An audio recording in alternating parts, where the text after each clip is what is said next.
Oh. It's very flickery.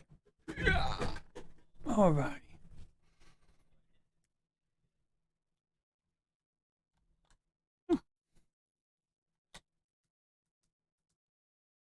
Huh. It's revealing my hair. See? My hair looks messier like this. Anywho, um,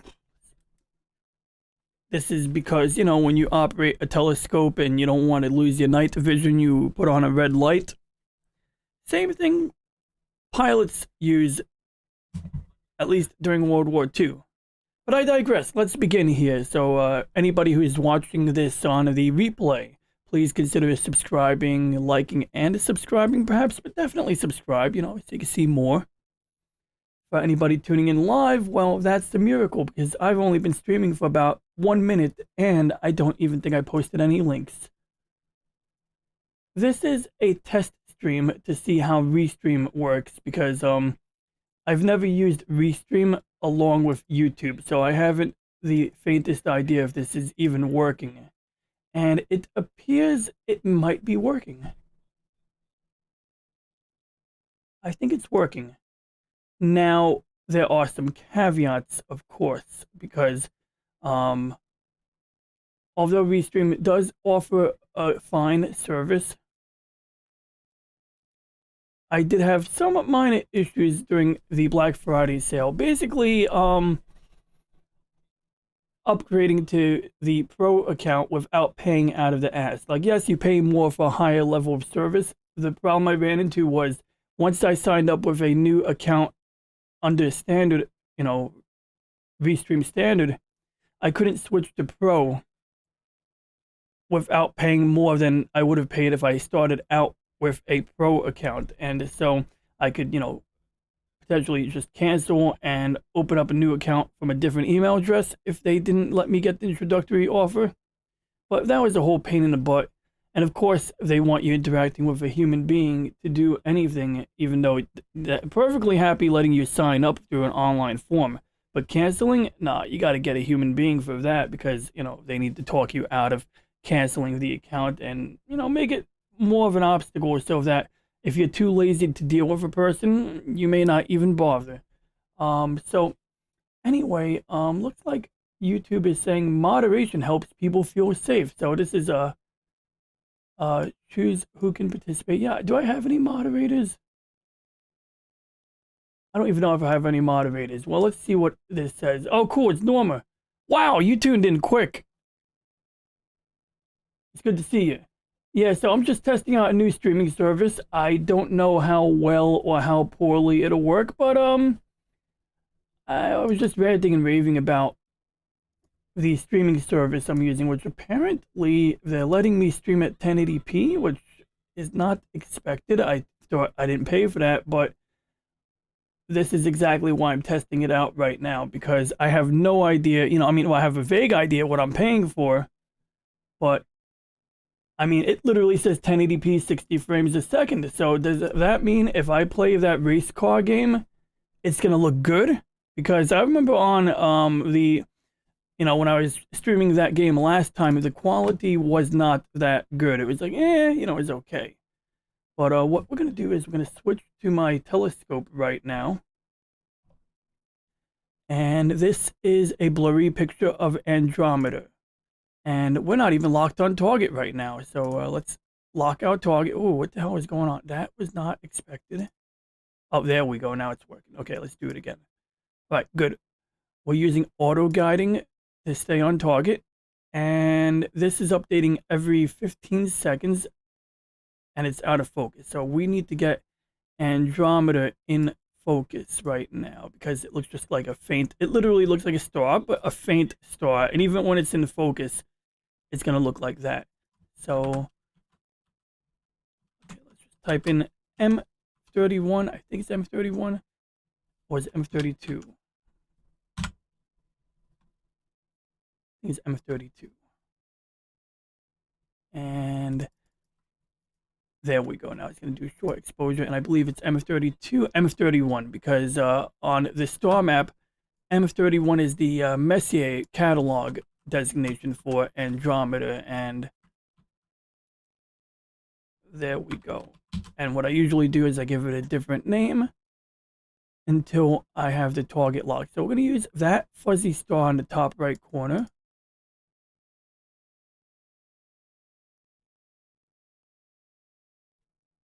And I'm just going to highlight it. Whoops, what did I just do? Okay, so that little star right there, I have it pointing like almost like an arrow. So then I got to go here and I'm going to rack out the motorized focuser. And then I'm going to rack it back in afterwards. I just want to reset the position of it. Okay, then we're going to go back in.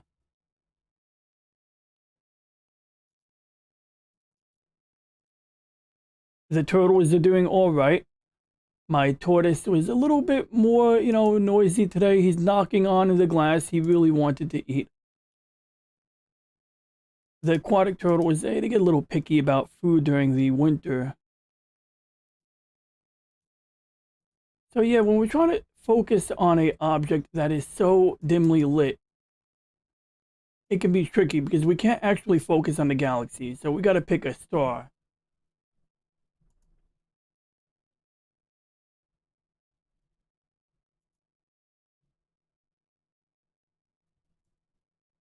And usually we look for like a nice bright star if we have any in view. But right now it's a pretty sparse field. So we're going to crank up the exposure time. In fact, I could have done this. There we go. We could goose up the gain. And then we got more stars down here. And so we can use any of these stars to... And it looks like it's in focus. A friend of mine was visiting a week or two ago, and he was, yeah, it looks fine. But then I, checked an hour later, and he was like, yeah, I could have used a little improvement. So I try to get it right early on, because luckily it's really cold outside, so the seeing conditions should be pretty decent. But what's really interesting about this is when it gets colder outside, the colder it gets at nighttime, the more the telescope shrinks. The more the telescope shrinks, the the more you have to tighten up the focus on it. You got to actually adjust it. It goes out of focus every time it shrinks. And I think I've already overshot the mark, but I'm just kind of verifying it at this point. And yep, I overshot the mark. So we're going to try to shorten the exposure time, and then we can watch it in real time. So then I'm going to go, let's say we go 200 steps out. And then we can go back 75 steps in. Then we can do fine control at 15 steps. I'd say maybe 10 steps here. And essentially it's really hard to see, but we're making that blurry star into a finer point. It's pretty dull.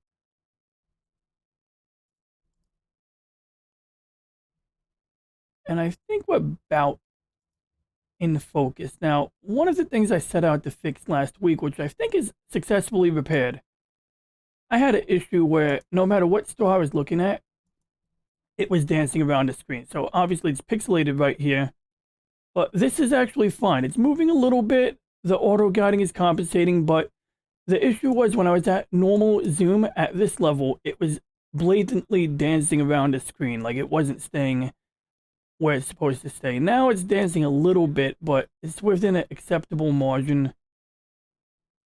If anything, I could play with this a little bit in order to get it to stay on target. But first, now that we got this dialed in, we need to make our target lock. So what we're going to do is we're going to crank down the gain. We're going to set it to say 15-second exposures. And then once it takes the first picture, I'm going to tell this application to basically verify the coordinates. So what it does is it actually looks at the pattern of the stars, and it's going to match it up against a star map. similar to this one here. And so I can't see the galaxy right now. So how am I going to put this in the center of the frame? But if my computer can see this, and this, like any 3 stars, or in this case we do, we see the galaxy right here. And if we check, is it in the middle? It's actually pretty close to the middle, to the point that I could leave it alone.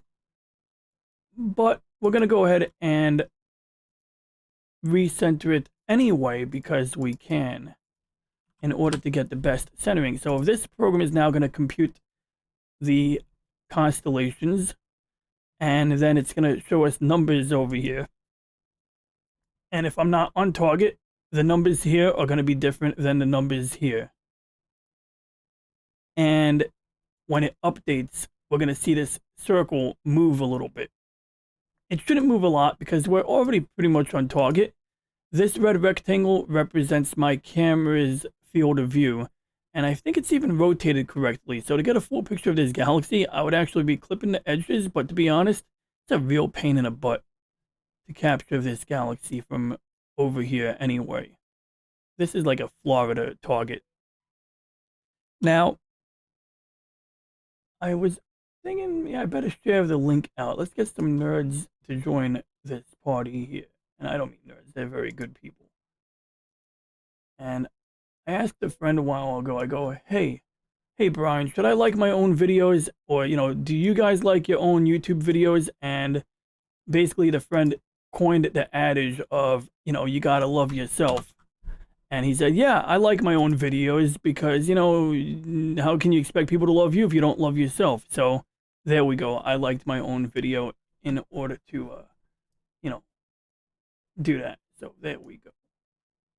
So now I got to go to a couple of people on, oh, there we go. So now it wants to synchronize the mount. So let's show what that means to anybody watching here. So we got numbers over here showing our coordinates, and we can see our right ascension is at 4238.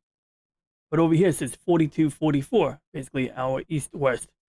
And our north-south location is 4117, but over here it says 4112. So it's not very off. It's only off by what we call a few arc seconds or a few arc minutes. I think it's like degrees, arc minutes, and arc seconds. So it's off by a few arc minutes, if that, it's a unit of measure smaller than degrees. So before I click yes, I want to stop the auto guiding because otherwise this thing is going to get confused. So when I click yes, this reticle in the back is going to move.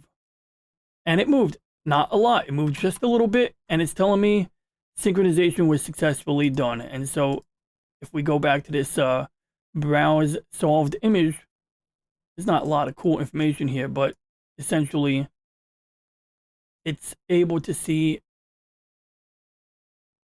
Well, it's kind of weird that it doesn't. Oh, actually, that makes sense. So what it's saying is that faint circle in the middle that we can barely see, it looks like a star that's out of focus. That's M31, and it shows us in the crosshair, it says M31. So that's what a galaxy looks like when you don't take a long exposure of it. But what does it look like when we take a longer picture? Well, first, we might be able to simulate that by clicking the lightning bolt. And yep, there we go. So if I take away the reticle, that looks like that's starting to look like a galaxy right there, and that was only 15 seconds. So before I proceed, I need to lock my auto guiding, and I think we're going to try the new multi-star auto guiding, even though I don't trust it. So what we do is we tell it to look at multiple stars, and it's going to look at the pointiness of it to figure out where the center is, and it's going to tell the amount based on, I guess, an average between all of these different stars, mainly this one, in order to send corrective commands to the mount. And then we go back here and we got to crank up our exposure time. So that was 30 seconds. So we could do maybe 60 seconds or maybe 2 minutes. I think I should do 2 minutes, because we're going to have to crank down the gain a lot to get better contrast. And I'm going to keep it on luminance for a minute, but this is basically black and white. These three are going to be red, green, and blue. we're not going to actually see the red, green, and blue, but you know, I could show a red filter example. Like, okay, that's actually won't show it to us yet, so I gotta leave that alone. So for now, we'll let it rip. I'm gonna stop capturing, and I'm gonna rename it M31, or I could say, and whoops. So one annoying thing about typing into this box is it's got a lot of lag. So we're gonna do Andromeda M31. I'm gonna copy pasta it. There we go, copy and paste. And now it'll take about a little while for it to begin showing us anything. So if you go away, you know, and you come back in like 5 minutes, you might see a picture here. But at this point, we're just gonna let it roll in the background while I inspect some stuff. So yeah, that was the 15-second exposure with no adjustments of the galaxy. And this is what it would look like basically if I was looking at it with the naked eye on a telescope that was looking at it from New York. And everything around it, the baby galaxies, the dwarf galaxies, all have circles around them. But Andromeda is technically bigger than my image frame. And so it's actually got this big fat circle here. That's what we're seeing. So now we're going to get out of that. We'll leave this open. And there are other ways to do what we're doing. So there's another application called Nina, and it's supposed to automate Astro-Imaging, but I'm not fully, you know, experienced with it. It may or may not work the way I need it to work. There's another application called Astrophotography Tool. So I got a few extra applications installed. I don't even know if I have the other one installed. Do I have that one installed? Yeah, I do. Okay, good. So I have options, and then I have this one really good, expensive astrophotography program. Oh, my chair just, oh, I hate when that happens. Oh, there we go. I have this one other astrophotography application that cost a small fortune. It's pretty good, but it definitely requires a hell of a learning curve. Now, that one, actually, what the hell was the name of that program? I mean, I paid a fortune for it. I should know the name of it. It had a really cool name, too. Okay, that's a game. I gotta find out the name of that program. I paid out of the butt for that.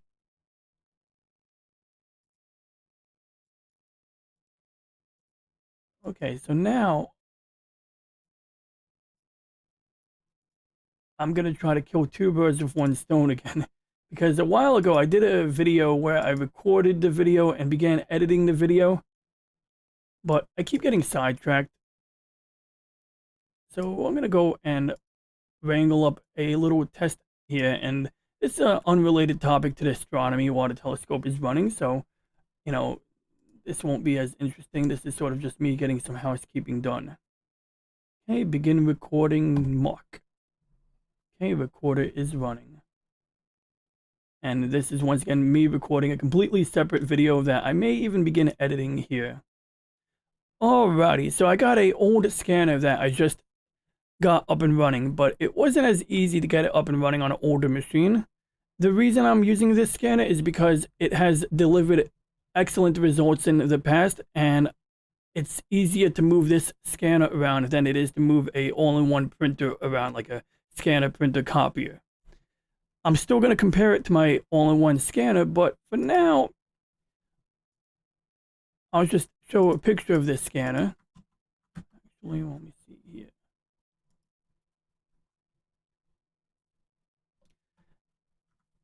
This is the scanner I'm using right now. This is the Microtech ScanMaker 4800. I think my parents got it in like 2001, roughly around that time, maybe 02-ish, give or take a year. It comes with this thing that is supposed to give light from above. It's a slide scanning accessory. Basically, you put your negatives or slides underneath it. You put the white thing on top of the scanner, and you can scan film strips and stuff. And I think we got a picture of it right over here. Yep. And this is the light lid being sold on its own. This is obviously an even older scanner, but same concept. You put your film slides and negatives underneath this device here. You plug it into the scanner and you put it on top of the glass, and basically you have to tell the application you're scanning slides because it can't turn on the fluorescent bulb. Normally there's a light on the bottom of a copy machine or a scanner. When scanning slides, it has to get the light from above, and so that's how this works. This has to basically light it from above. So bottom line, to scan slides, you need this to illuminate the slide from above, and you need software that can tell the scanner to run in that mode. Well, this scanner, we used it on Windows 98, we used it on Windows 2000, we've used it, on Windows XP, but they never made software for anything newer than Windows XP. So if I go to, Microtech's website, if this is even the correct website, that looks familiar, but it might not be it. Well, it might be this website here. Bottom line, they revamped the website anyway, so you're not going to find the software even if you went to the correct website. I think it's this one. Doesn't really matter. So I went on Google, and I literally typed in Microtech ScanMaker 4800 driver, and the first search result was this website here, and it's a very deceptive link. It says, it implies that this link is going to have the driver for your scanner, which is what makes it work. So even without software, you need a driver to make the scanner work. And they're saying we got the driver and software right here. Now, ViewScan is a good standalone scanning utility, but it does not come with drivers, despite the implication of the word driver up here. This application does not come with drivers. I can even open up ViewScan. I got it in my start menu. I've installed it. And, it can talk to my network scanner. I have a printer in the basement, and I can literally run the built-in scanner right now if I wanted to. It'd be kind of pointless, but you could totally do it. So we click preview. It's going to wake up this scanner downstairs and it scans something. Cool. But some problems.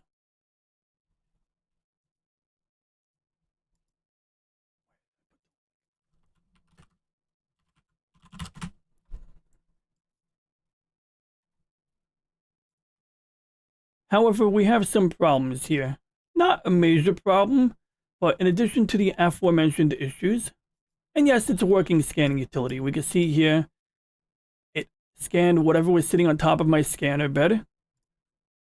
And when I click scan, I got this. And, you can resize it. You can tinker with the size of it. Whoops. There's a lot of flexibility here. We can say, do that. You can change the quality. There we go. That's a very detailed scan for something that's just kind of sitting on the scanner bed in a different room. Okay, so that works. Problem is, well, can I scan transparencies? Doesn't show me the option to scan transparencies here.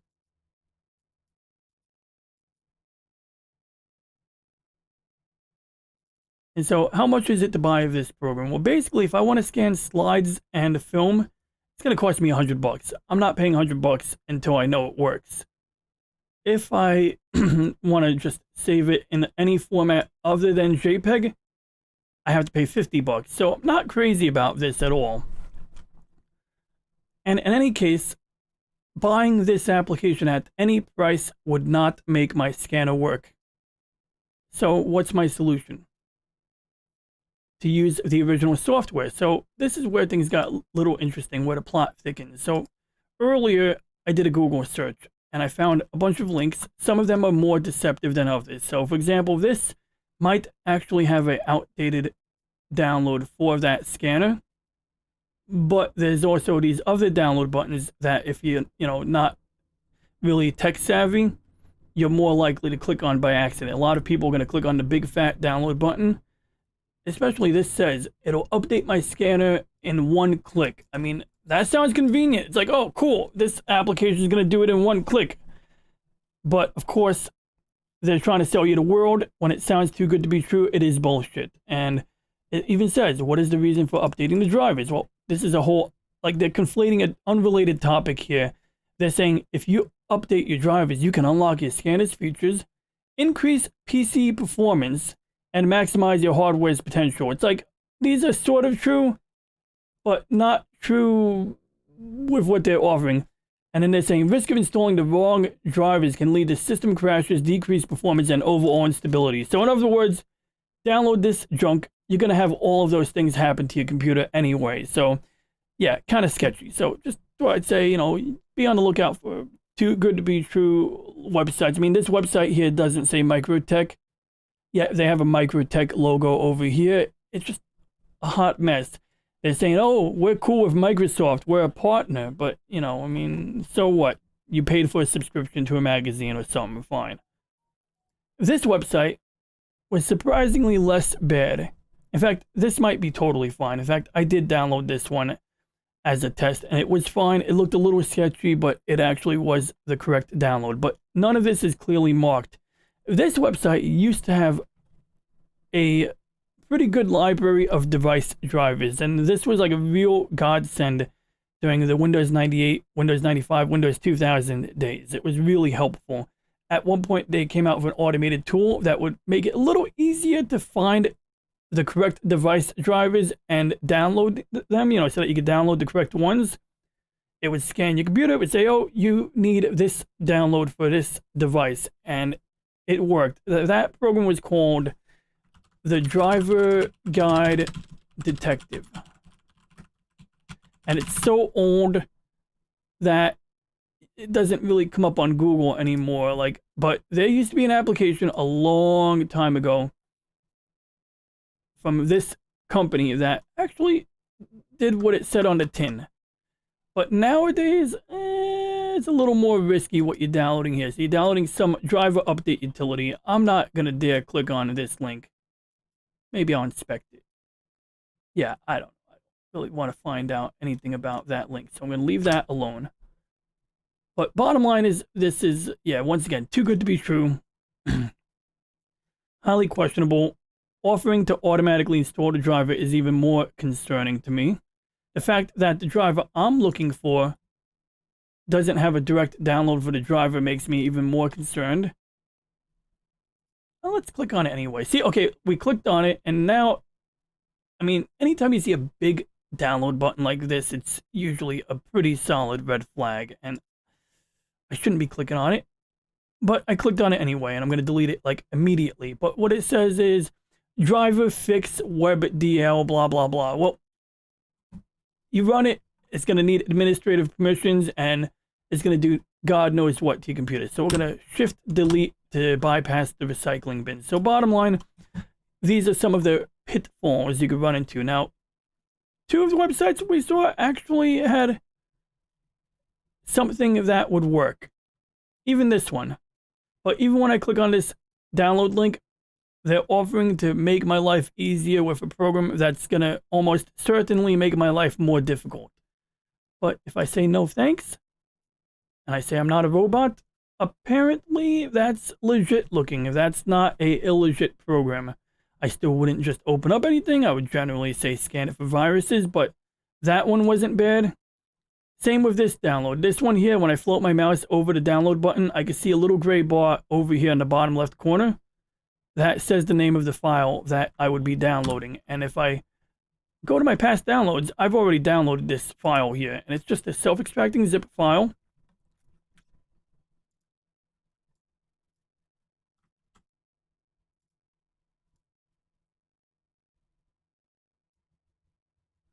My biggest issue were the file names in here. They had weird file names on these files.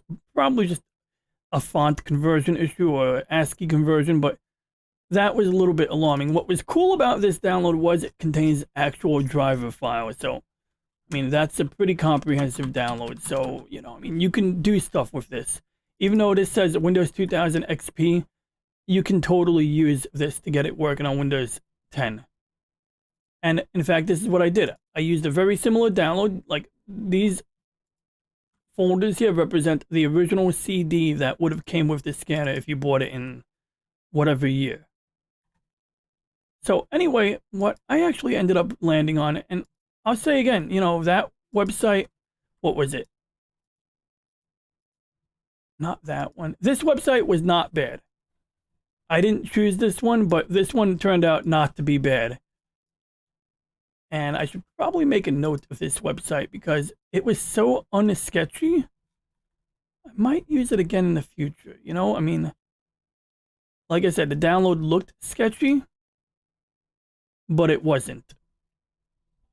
So, yeah, Drive Escape apparently sounds too good to be true. Might actually be somewhat legitimate. Might even be truly legitimate. Might be a quality website. So that's always good. However, what I ended up going to was a link on TechSpot. And this one actually looked semi-sketchy, sort of like download.com. CNET. Whoops, I gotta zoom out. Where did I put Drive Escape? But yeah, bottom line, Drive Escape actually looks like a pretty legit website. I might use it again in the future for other things. It seems too good to be true, but they seem to have a comprehensive list of device drivers for various things. Now, most of the time, if I need a driver for a product manufactured by Acer or HP, I would go to their websites. I would go to HP.com. I would go to Acer.com first. But if, let's say, I have a really old laptop or a really old something, especially a printer or a scanner, I might have to go over here to look for a driver. I mean, I'm doing video recording over FireWire, and, well, you know, they got some drivers for FireWire devices here, so not entirely necessary, but it's available if you needed it. But let's skip that. Bottom line, yeah, Drive Escape doesn't seem as sketchy as I initially thought. It might actually be perfectly fine. So I'd say always proceed with caution, but I kind of trust this website. This website resembles cnetdownload.com, and download.com used to be a reputable website to download things. Like, I remember years ago, I downloaded the Star Wars Dark Forces 2 Jedi Knight. You know, what is it? I downloaded a trial copy of Jedi Knight, a demo, yeah. Many years ago, they had like a 14 megabyte demo version of Dark Forces 2, and, you know, I got a lot of play out of that. It took like 2 hours to download it, and it was cool. But download.com went down the tubes, and so if we go to download.com right now, or CNET, download.cnet.com, it's like, okay, a lot of, like, you know, mainstream crap. Okay, cool. But let's take a look at Virtual DJ because it's free. Well, what happens when I download this? Are they going to just give me a download for Virtual DJ? Of course not. They say install Virtual DJ, but when I run the installer, actually, this doesn't, I'm not installing this, but it doesn't look sketchy. Okay, so this is screwing up my recording, but that was actually not sketchy. But I've had times where I downloaded sketchy things on download.com. That wasn't one of them. That seemed to work perfectly fine. That said, it's loaded up to the hilt with advertising links that appear to be related to what you're doing. So someone who's not tech savvy could easily click on one of these thinking it's related to what they're looking for and end up with something completely wrong. Like over here, maybe somebody wants a old version of Virtual DJ. Well, if this advertisement says it would deliver it, maybe, maybe not. I would not be inclined to trust a generic domain like info.com. Yeah, I would never trust a website that looks like a search engine, but is not a known search engine. So, yeah. Yeah, but no. Mainly no. Looks like the mainstream apps are a little easier to find.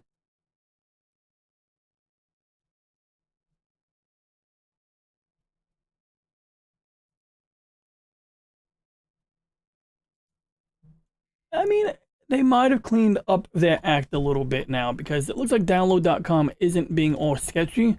The main thing is that this link here brought me to Corsair's website, which is a legit site, but they could have just as easily sent me to some other website. And so ultimately, if I need a device driver or download for a Corsair device, you're better off just going to the Corsair website, you know? But to bring this to a point, I ultimately downloaded whatever was available on this website of all websites. And this probably looks pretty sketchy looking, but it worked. I saw the download link. I clicked download and it downloaded this right here. It's a self-extracting zip file, meaning basically it looks like a program. When you double click on it, it's gonna, ask you, do you want to copy the contents to a folder? And so if I click unzip, it's gonna put a bunch of stuff into this folder. It says C:\scan wizard. So if I go to my C drive and I navigate to the folder labeled scan wizard, and I could have just copied and pasted it up here, you're gonna see disk 1, 2, 3, 4, disk 1. If I click setup, it's gonna uninstall it because I've already installed it. But basically, installing this made it so that I had the app on my computer. And I have an icon right here that says Scan Wizard. But when I opened up Scan Wizard, it gave me this error message. It said, can't find scanners. And if you click OK, it's going to try to scan for a scanner, but it can't find a scanner. And so what I had to do was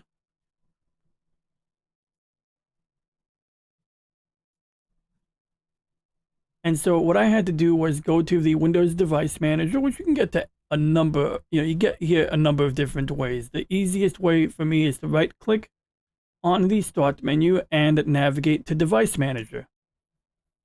And once I'm in Device Manager, you see a list of all of the devices on your computer, or everything that's been detected.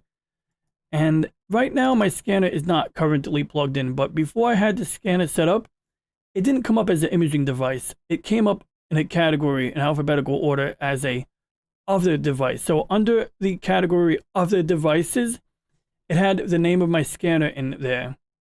I'm going to plug it in right now.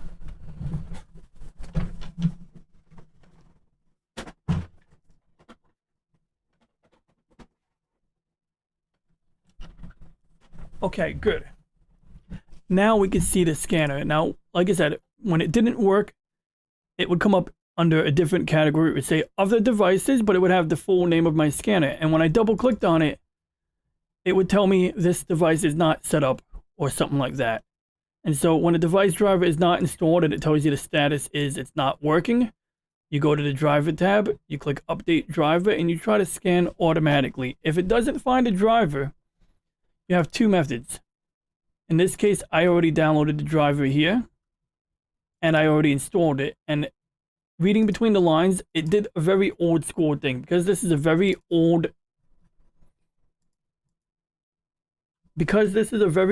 installation program for the scanner. It copied a bunch of files to the Windows folder, which is not exactly standard for new devices anymore. But this particular device driver and software installation copied a bunch of stuff to my Windows folder. And because I knew that, I was able to tell this to scan my Windows folder and all of the subfolders.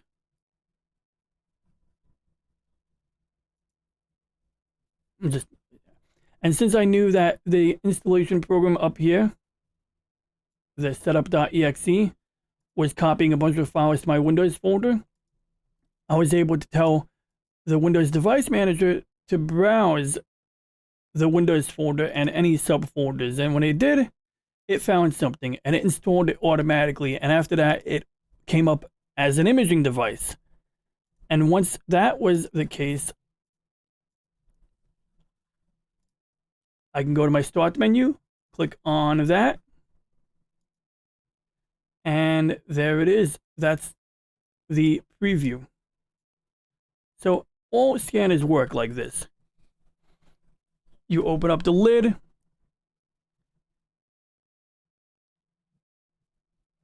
You reposition whatever you want to scan, and it freezes. Oh, that's interesting. It looks like it froze up.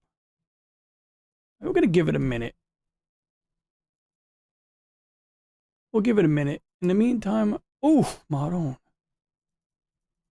See if we can fix it. Okay, that's better. Oh, That is coming together nice. So that's looking like a galaxy right there. And I gotta zoom out again. Whoops. I gotta add buttons to my control panel. So that is what a galaxy is supposed to more or less look like. I mean, we're stretching the histogram and I'm blocking it, but there's like a histogram on the corner. And I can't see what I'm doing, but yeah, that's what I'm doing. So we've taken a number of pictures on that setting. Now we're going to switch to a red filter.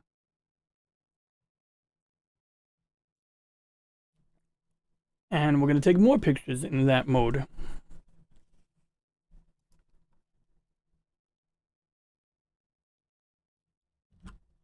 Now,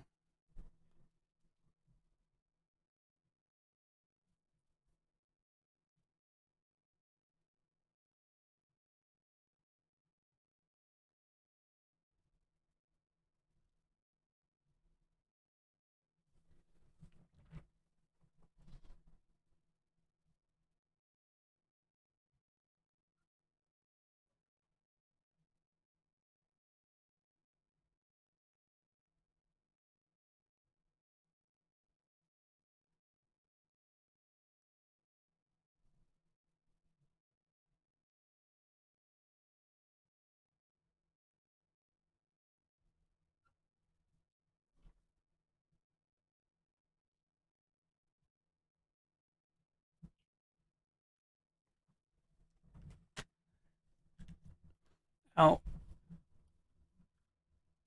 yeah, right. So that's pretty much what what we're really looking for. There we go. I gotta hit the button.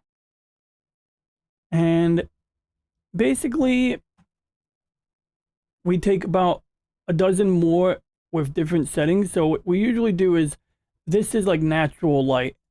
So we often switch to a hydrogen filter. So we block out all of the light pollution. And then we take separate pictures in red, green, and blue filters, and we combine them to create a full color image. And when everything is said and done, we get a colorized image, but then to add more brightness, more pop to it, we add a transparent layer, no color, just black and white, similar to this one, on top of the color layers. And that's what makes it look cool. That's funny. So, we know it's as close to centered as we would, expect it to be, so we don't need to worry about that. What I usually do is I take so that's red. So what happens is now we got to reset the histogram. So this is the red filter, and then now you can see we see less than we saw before, and that's entirely expected because we're only looking at red now. Before, we were looking at every color together. We were looking at red, green, and blue, all in black and white, but we combined all of the colors at the same time because we were using a transparent piece of glass. Now we're using a piece of glass that's literally red. So it blocks out everything. It blocks out all of the green. It blocks out all of the blue. And it's only permitting red into the camera.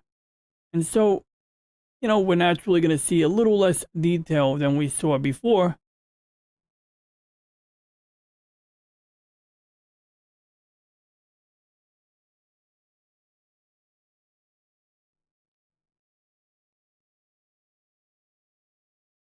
But I'm trying to get that down. And if I change it to green, you're going to see less detail in some areas and more detail in other areas. And in general, there's not a lot of green in the universe, so we tend not to see that much. My biggest challenge I'm finding lately is when I do red, green, and blue filter images, they're all slightly out of focus. And there's one big caveat to working with this camera that annoys me. If I wanted to take a shorter exposure, this took 2 minutes per frame. So right now it's counting on the bottom right corner. It says it's got 19 seconds left before the next picture. If I lower this setting to let's say 1 minute or half a minute, the first picture is always a waste. It takes a blank picture and then it takes a picture after that. It's really weird. So basically, if I change the setting to 5 minutes right now, I'm going to have to wait 10 minutes before I see the first picture. Okay, good. This is actually a true representation. So now we're going to reset the histogram. Yeah, this is basically what red filter looks like. And so we see a little hint of the swirl. It's not so much we see detail here as we see the absence of some detail right here. And whether that's a stellar dust cloud or galactic dust cloud or just the absence of red, we're getting basically or the absence, yeah, we're getting red from the middle, we're getting red everywhere else, we're getting red from the light pollution. There's this dark area here because this is just what happens when, you know, you have like a narrow, the way the camera's set up, and this is something we can compensate for. So I'm not too worried about that right now. I also took a bunch of pictures in black, believe it or not, where I literally covered up the camera and ran it for 2 minutes. And the reason we do that is because if you take a blank picture, you'll see parts of the image that have more sparkle to them. And so you basically take the black frame, you put it on top of this image here, and that subtracts that detail that you don't want. So at this point, we just let it run 2-minute loop for a little while, and then by the time I switch to blue or green, it'll probably force me to change the focus, which will force us to wait longer between pictures, which is really, really annoying, but that's life. Now, issue I had was had an altercation with one of the wires on my home network, and so normally I can copy the pictures from the computer in the backyard pretty quickly to this computer.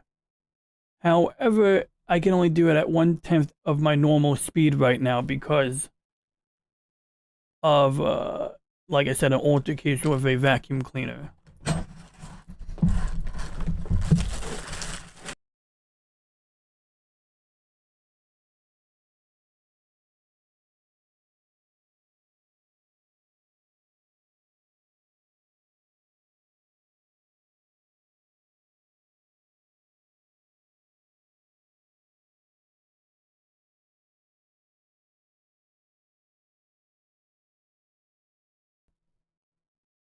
I don't know if I ever showed you my Starship Enterprise, but I got the back of the Enterprise on my desk somewhere.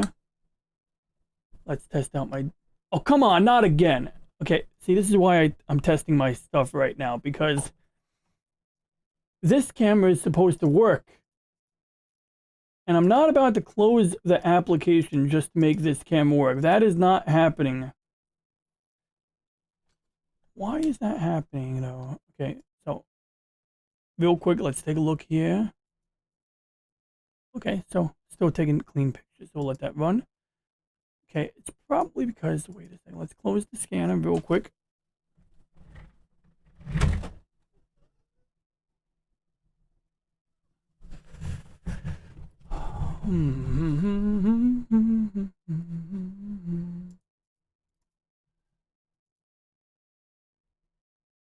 Yeah, just so you know what I'm doing, I'm trying to fix this here. So in this application, I have a second camera in here.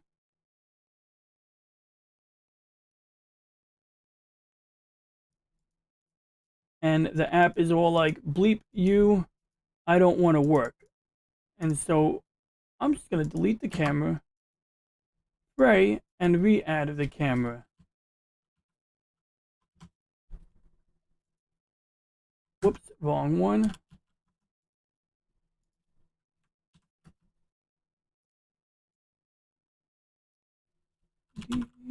And we're going to call it. That is so annoying. I bet you this camera works. Nope. This camera works. No. That is moderately infuriating. Because I have a nice little camera on my desk. It's really cool, this camera too. Like, see, I have like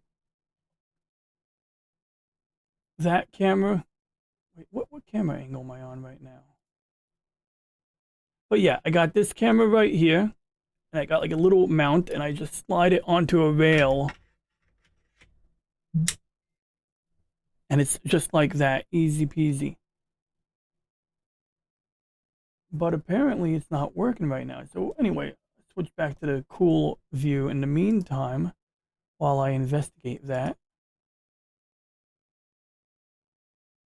Wow, we already got 5 pictures at 2 minutes. Interesting. Some people will take more pictures at shorter exposure times. Oh, shoot, I almost forgot to set the temperature. We're going to set it to -20. So basically, we're cooling the camera down to -20 degrees Celsius, which is really cold.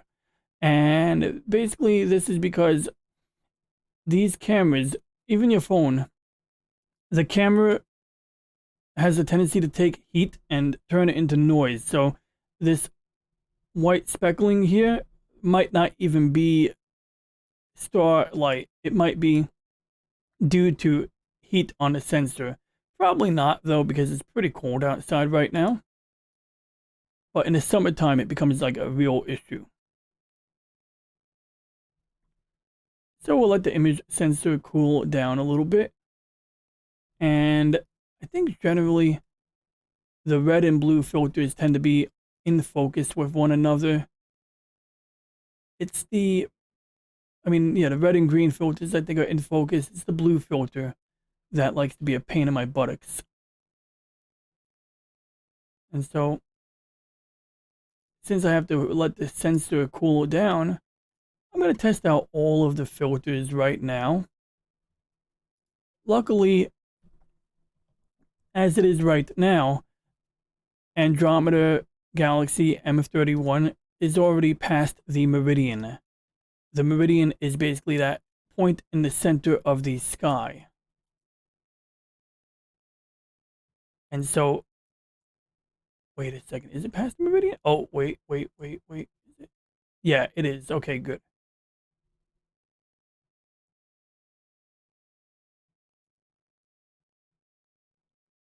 And if we fast forward, you can see all of the stars moving. So this green line, it represents the imaginary dome above our head. And this reticle represents the path that Andromeda will follow as the Earth rotates.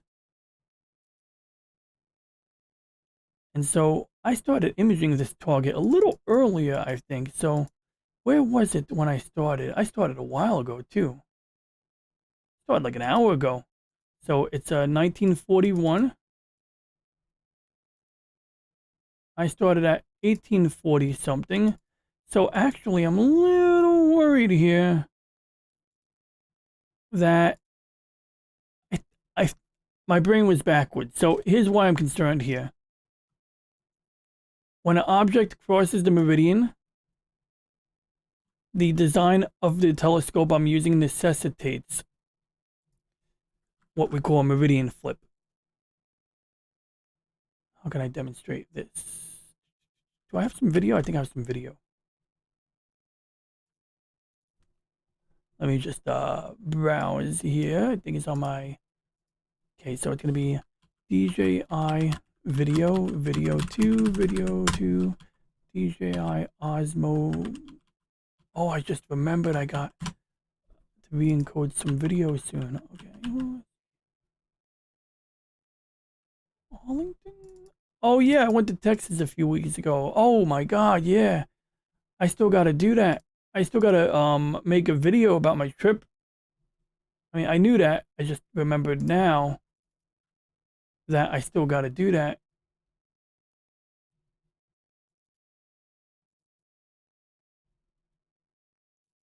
In fact, I'll show a cute clip real quick of something I saw at Retropalooza that was cool. Okay, so these are some Star Wars miniature figurines I saw on some table at Retropalooza when I went to Texas a few weeks ago. I believe this video is recorded at 4K resolution, and I did it so that I can enlarge it, but it means that when I'm playing it, it does get a little jumpy here and there, you know, with the amount of stuff I'm running and all of that. But I figured by recording it at 4K, I can zoom in on specific details. I can always, re-encode it at 1080p. I didn't buy any of these. They were really pricey. I was like not that interested. It crossed my mind, but I was like, yeah, I don't want them that badly. But still pretty cool. otherwise, it was a lot of Nintendo 64 games. This is like the main reason I went to Retropalooza was to buy these, and I did buy a copy of Ridge Racer 64. Yeah. You got some Atari, some old Nintendo games right here. You got Sega Genesis, which people call it Sega Master System, I think. Yeah, you know, I mean, that's like people who are in the know about their video games. Or is it Mega Drive? I think it's called Mega Drive.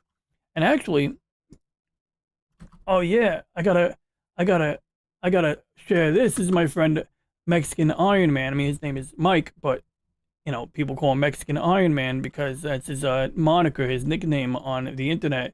And you know, he taught me how to operate this particular tool, and it was a little challenging, especially like you know, like getting that grip right, holding something with a longer, you know, like shoulder stock, something that leans on your shoulder, gives you something to lean on, is a lot more easier to operate, you know, in general. Like something like this is gonna kick back, it's gonna just be a little more difficult, you know.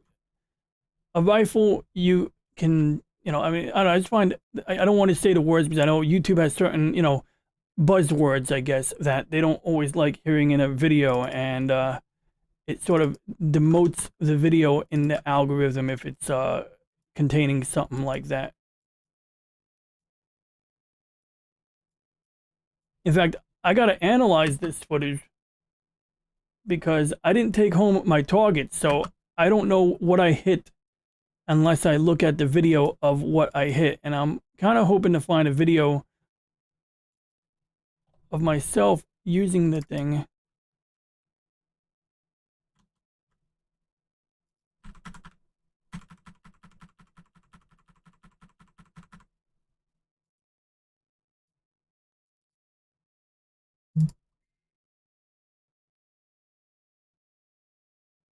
But yeah, getting back to the video games. Oh wait, I found it. I have to buy this game like yesterday. I have to buy this game. Okay, so I met these guys. These are the guys who actually make this game. They are the developer team for this game. And it says the name right there. And I took a picture of their stand because I thought it was cool, but also because I wanted to remember the name of the game. But they were very nice. They told me about their project. I complimented on it because I, you know, liked what I saw. And I told them I'm definitely going to buy their game. But I need to get the name of the game to buy it. I can't remember the name of it. Like, I got a picture. I could probably show this to people. And if they could tell me what game this was. I was hoping that maybe there would be a name on the camera angle somewhere. I have a business card. If I find a business card, I could use that. Here it is. It says right there. Something Digel. All right, let's try. Ooh, Digel game. Prodigal. Oh, there we go. I think I got it. That might be the game. No, this is not the game.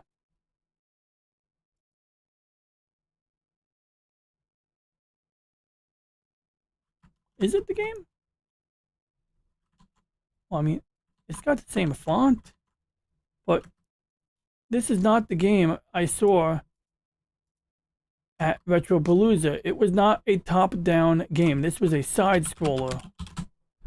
And by golly, I'm going to buy the game that I saw, not the game that I'm seeing now. Unless they have a new version of the game. Well, maybe I could just go to the game developers page.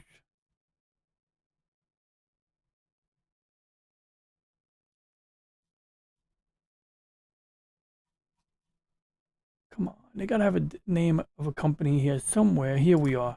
Color Grave. All right. Is that their only game? They should have more games here. Curse Crackers. That's the game. Yep, there it is. Okay, good. I'm buying it right now. Like immediately. Like, I'm not even kidding. Okay, let's switch my camera view real quick. No, not purchase a gift. Purchase for myself. Sign into Steam. It's going to want me to authenticate it on my phone because, you know, security. People like to hack people's gaming accounts because, you know, you can imagine how that goes. Let's see here.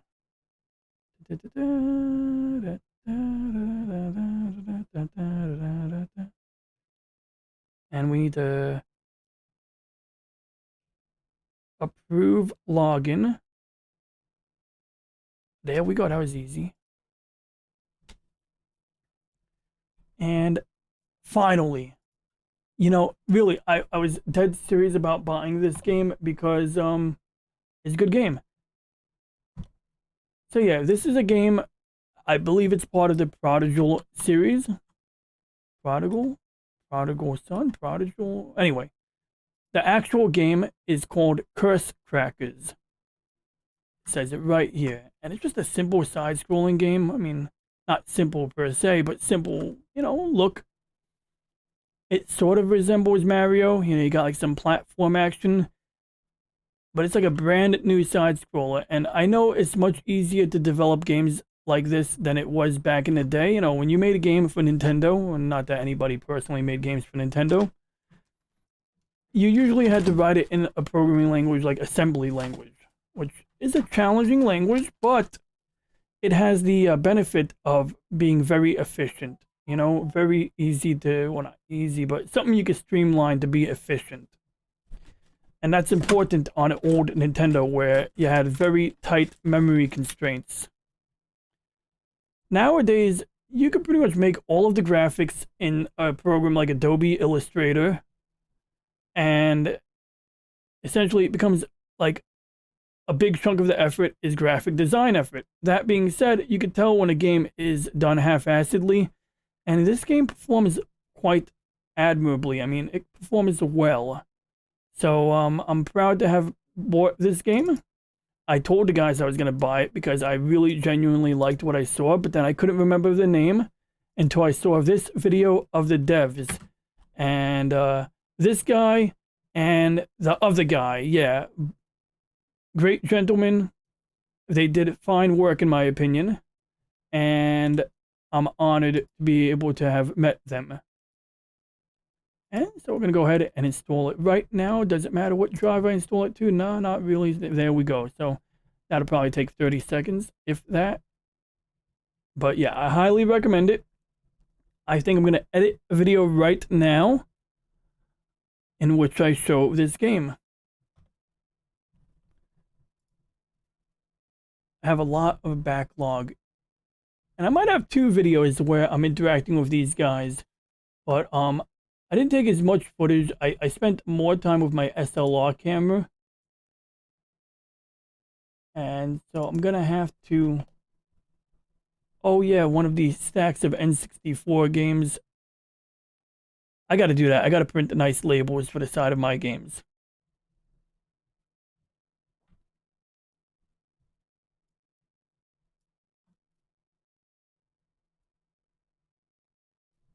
So yeah, a few weeks ago, in fact, last month, has it been that long? Yeah, last month I went to Retropalooza in October. Wait, begin now action. In October, I went to Retropalooza and stumbled into a game booth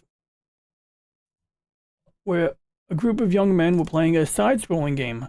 But upon speaking to the devs, it turned out this was a brand new game. This wasn't like a remake or an old game per se, and not necessarily remarkable on its own, but the gameplay was smooth. The game was actually fun. The devs were gentlemen. I actually am saying to the guy, "Oh, I love the game. I'm definitely buying it." I'm pretty sure that's what I'm saying in this clip here. And I forgot the name of the game until just now when I saw this video, which I partially recorded in order to remind me.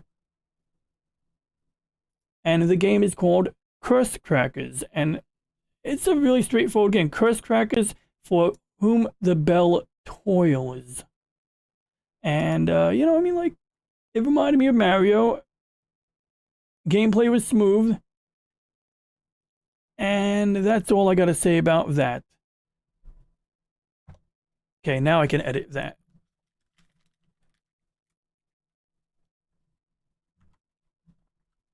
Wait, I'm hearing my own voice.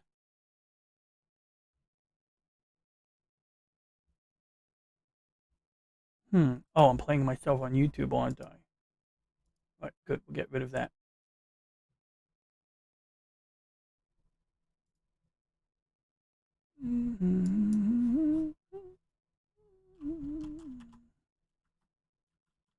Do I really want to edit video right now? You know what? Before I try this game out, I'm going to play a more fun game. I'm all over the place here. I actually recorded the scanner video yesterday.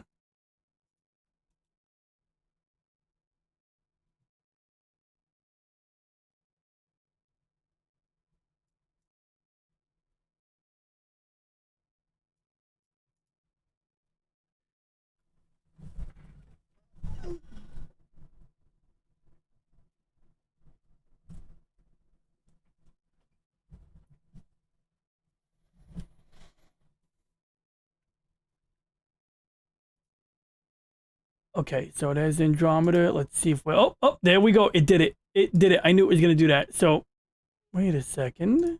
No, never mind. Okay, so number one, I got sidetracked. So, I got to check my focus. Okay, focus looks pretty good here. Pretty sure it doesn't need much in the way of adjustment. So now we're going to go back to blue now.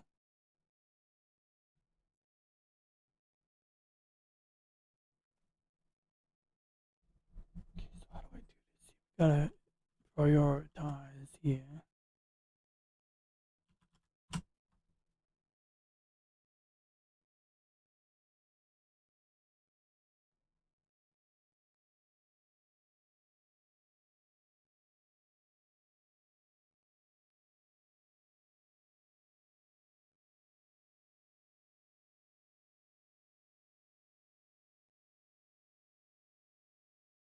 Oh my god, I still gotta finish my Godzilla versus Hedorah review. Almost tempted to do that. Have my Firewire capture video here. I got like 2 projects to work on. I got like a lot of projects in the backlog here, but... Oh wow, the moon is out. You know what that means? It means it's gonna ruin my astrophotography. Because that's what the moon does, basically. It ruins pictures. So this one might be out of focus.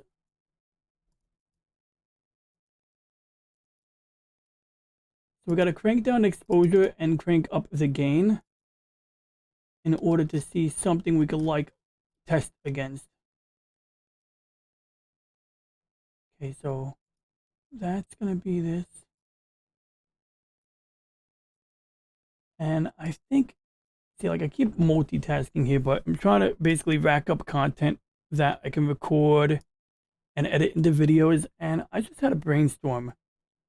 I remembered something of a story I can tell in a video that I can probably churn out very quickly with no editing, because that's what, you know, kills the timing is the editing. Okay, perfect. In other words, not perfect, quite the opposite of perfect, but this is a perfect example of like an out of focus object. And so we're going to use the motorized focusing. Alrighty, so when you don't have fully operational autofocus, you sometimes have to manually adjust your focuser in between pictures. And well, crud. I got a little issue here, coincidentally. So, regardless of autofocus, I can't even control my motorized focuser right now. This is a glitch that occurs once in a while in SharpCap with the Pegasus focuser I'm using. In theory, if I disconnect and reconnect, I should be able to control it. But no, that's not working. So if this doesn't work, autofocus is definitely out of the question. Now, I'm not particularly interested in closing and opening SharpCap,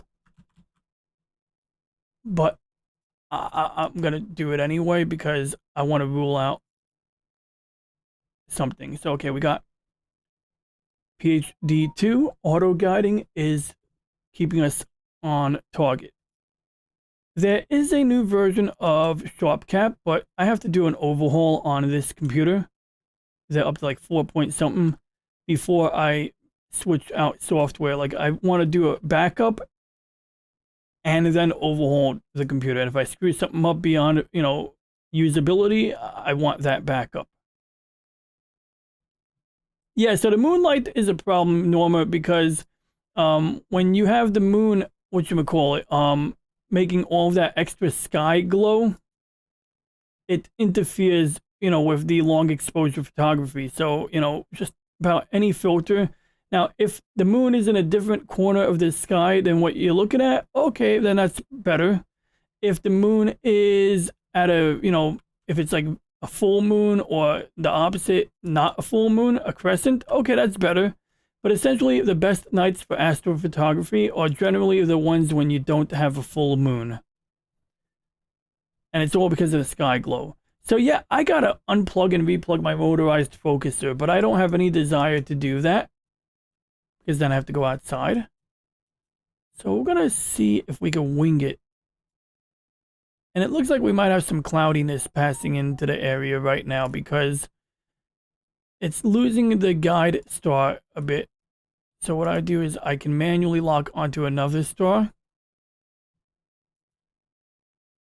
I could even tell it to do 1 minute intervals, and now more stars become available when I do 1 second. I mean, not 1 minute, 1 second interval. So it's doing one, it's basically collecting light for 1 entire second for each of these shots. And what I'm hoping to do is lock onto a guide star like this one here and keep it on target.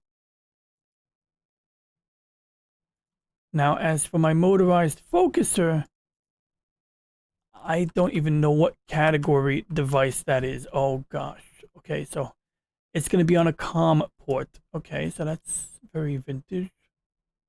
Which COM port? COM 5?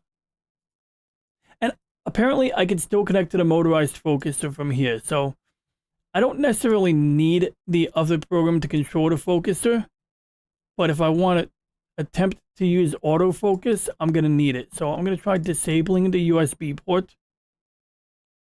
And this is so that I don't have to go outside and physically touch the USB port. And if that works, great. If it doesn't work, well, I'll do plan B.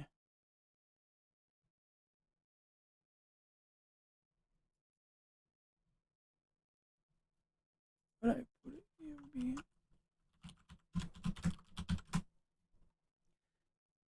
But yeah, anytime you have a object passing over the center of the sky, the telescope has to do a maneuver called a meridian flip, because otherwise the back of the telescope camera can bump into the tripod, and that's what we're seeing here. In this image, you're seeing that the payload, the camera, all of the stuff on the back of the telescope, as it's following the rotation towards the west, the back of the telescope is going to bump into the tripod or the mount or the pier in this case. And so essentially the software has a way of flipping the position of the telescope so that it's located where the counterweights are, and it can figure out what it's looking at. Or it pretty much has, it has a way of doing it mathematically. And this is important because otherwise you could break something, you could damage your, camera.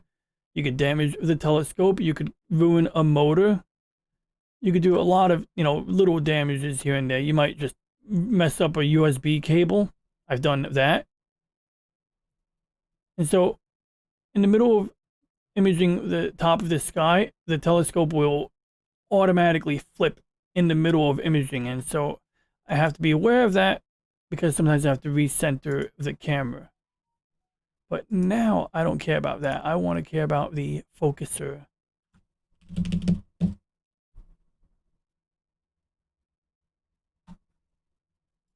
Oh, is camera 2 going to work now? No, it's not going to work. See? I don't know why my secondary camera is just like noping noping me out, but it's like, nope. I have a hunch why the second camera is not working, but I don't want it to be the case.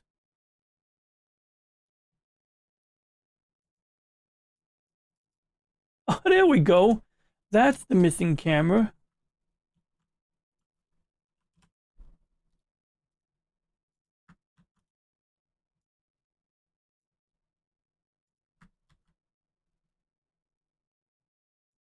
See, that's all I want. I just want a downward facing camera angle. Even if my desk is a little messy.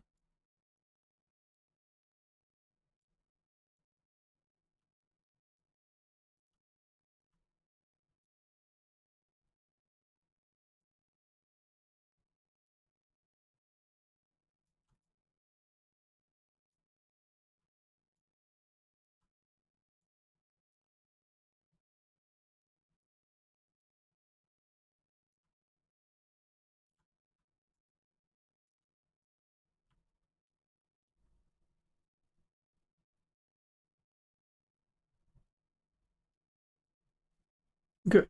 Okay, good. If I need to do that.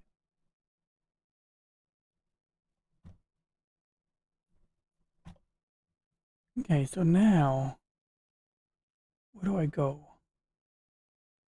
Oh yeah, let's test the focuser before we dive into anything else. Okay, good. The focuser appears to work again. So otherwise, I would have had to gone outside to replug this stupid thing. And we can resume. Oh, it's getting a little toasty in here. Crack open a window and let the computer cool.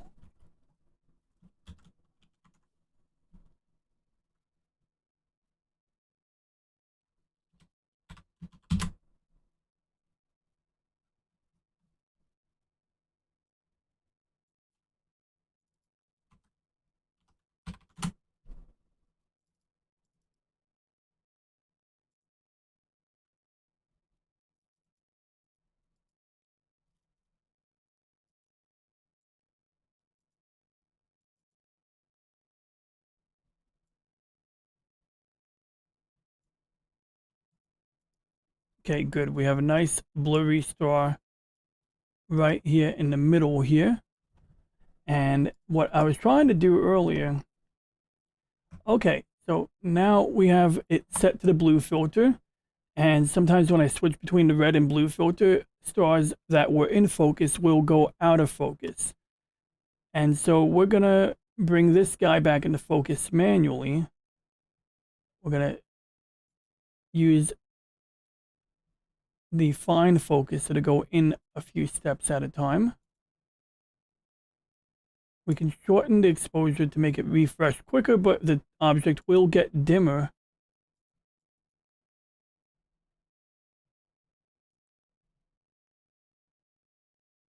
And it's starting to look like a point of light. It's looking like a fine point of light. So I think it's about as good as it's going to get. I'm going to leave it alone now. At this point, my only concern is that this auto guiding might be off because I'm seeing a lot of dancing action, and I tightened up the mount. I tightened up the belt tensioning to address the issue I was having last week.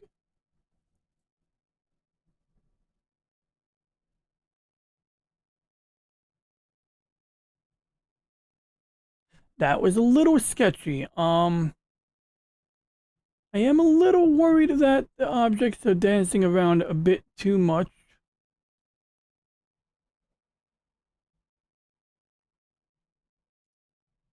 I might be, you know, OCDing it a little bit. But we're going to switch to shorter exposures. We're going to pick a new guide star. We're going to hunt for a better one. Okay, hopefully that... See, something about that doesn't look quite right to me.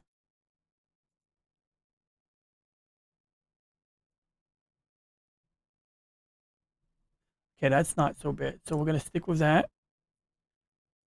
But I'm still concerned it's not going to be on par with what I would normally count on, because it's certainly not keeping the star in the center here.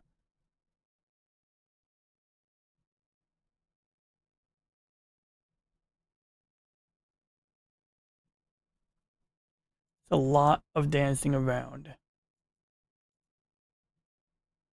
Now, what does that look like if we average it out a bit?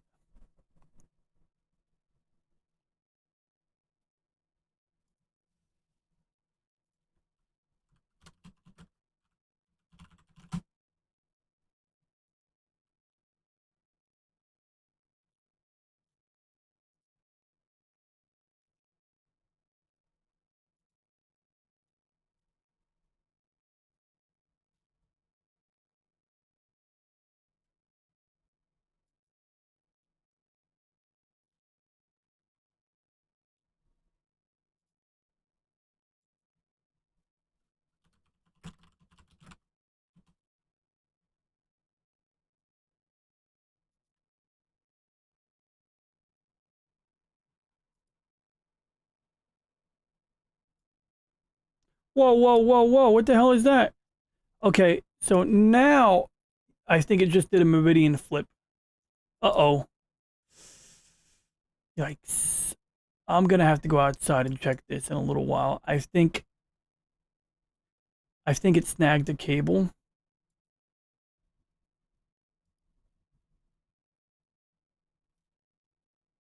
Where is the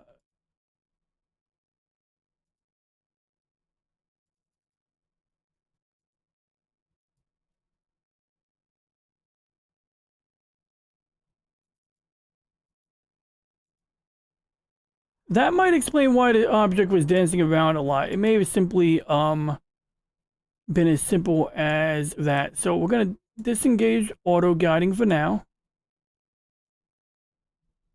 because no sense in ripping a cable out of the back of something. I think that's exactly what's happening now.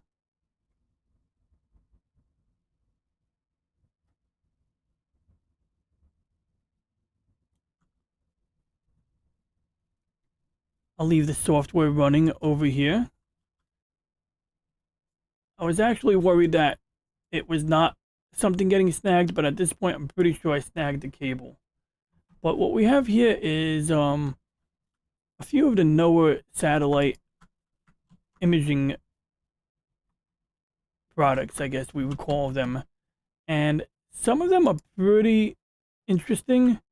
Like, you get these weird loops of cloud imagery, and what I'm looking for is one of these actually shows you clouds that don't normally show up.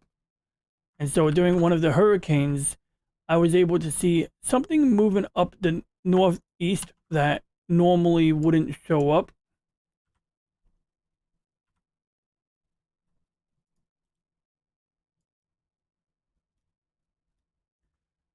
But it looks like, yeah, the like faint clouds, it looks like we are in a relatively clear patch. Oh God, did I just hit the wrong button? Okay, good. I almost closed something by accident that I didn't want to close.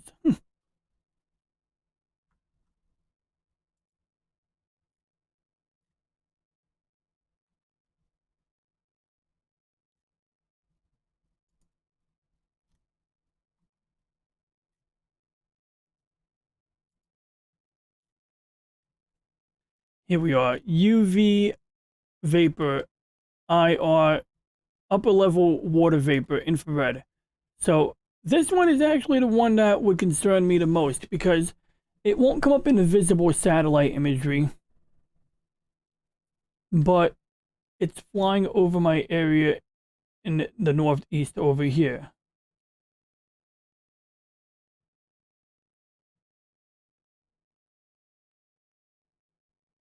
So it may not be that big of a deal, but it is something one of the things I look out for.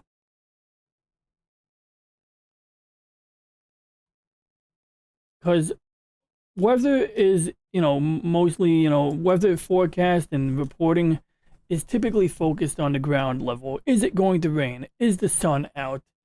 a lot of times the meteorological forecast, especially what we see on TV or weather.com, it's not going to say, oh, by the way, there's going to be some high altitude haziness, you know, something like that.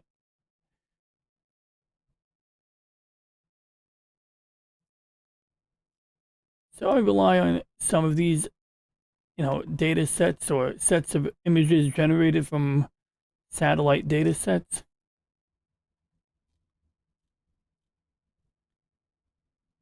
And the way they image the Earth, in some ways, is a lot like astrophotography. They use a lot of filters to gleam detail out.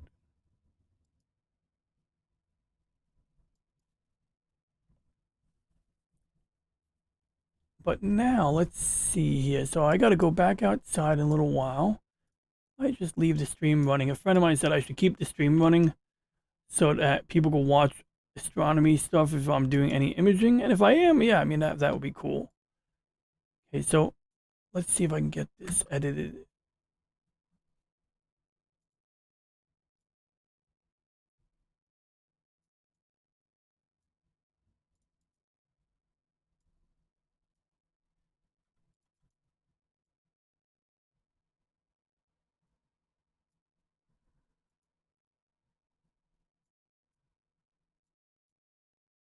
Synchronization issues and jagged frames.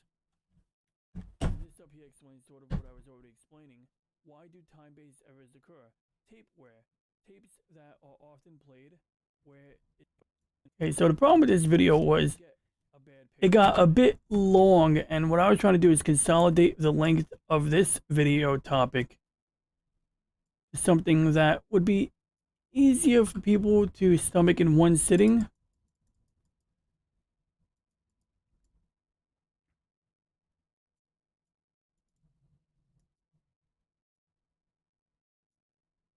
Yeah, this is not the one, is it? Alrighty. I want to talk about a method of digitizing VHS tapes, which I believe is superior to other methods. And basically, it involves using a DV or Firewire camcorder. Like even Elgato, the people who make the Elgato capture cards make an analog USB capture device that's pretty decent. But all of these devices do not contain time-based correction. Beyond that, another really easy method of digitizing VHS tapes is to get a composite AV to HDMI adapter. So you go from your camcorder to a composite AV input and out through the HDMI port to an HDMI capture device. You can get an Elgato, an AverMedia capture card, which is pretty good. All right, so I got to bookmark that. And then we gotta copy some video over the network.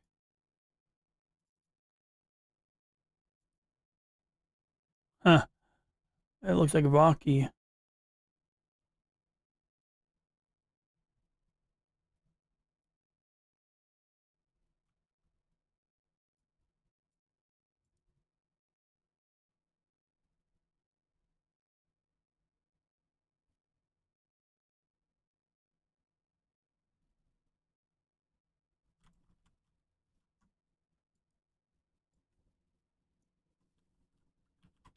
Oh, cool, Quantum Leap.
Okay, good.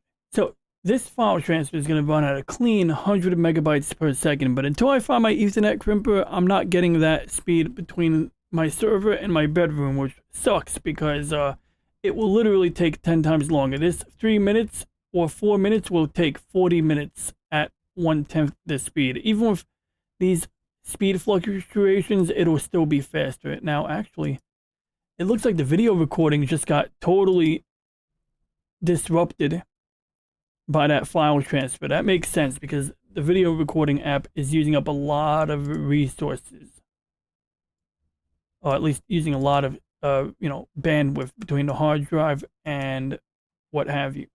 So getting back to that. So now we need to be let's see, what the heck was it called? It was called Firewire capture. And I got some VHS test recording. Oh, goodness gracious. Where did it go?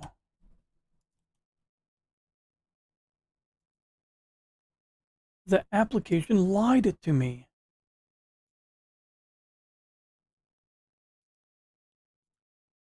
Well, I guess as long as it got the recording I wanted it to get.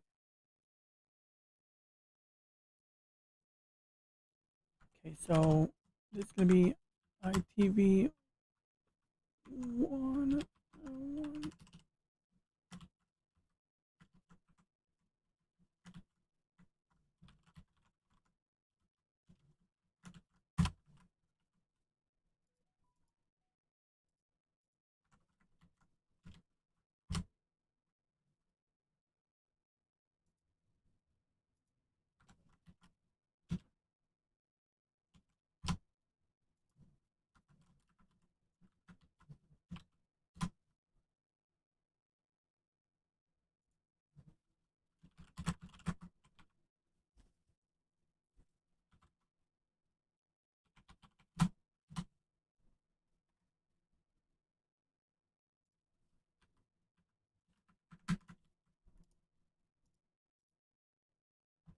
All right, let's see. I got to verify this.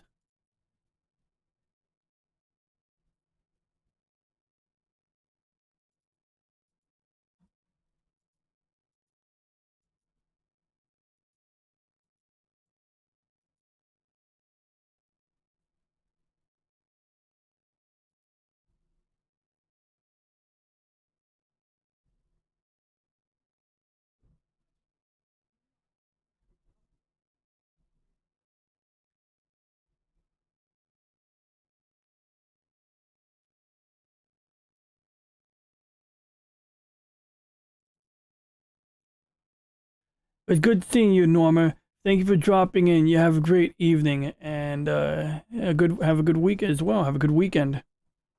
It's good seeing you.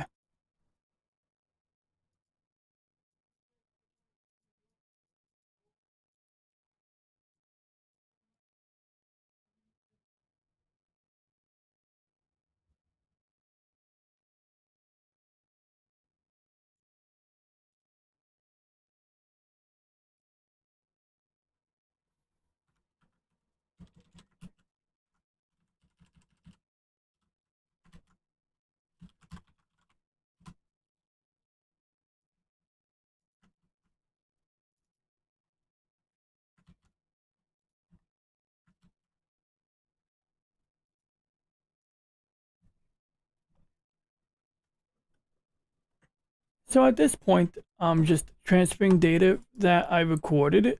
Some OBS videos I recorded on my older computer, but more importantly, some Firewire captures I've done. So what I'm really setting out to do is edit a video on how to use a Firewire capture device, believe it or not. And to that end, I need to find where the heck I copied the video. I think I put it in this folder.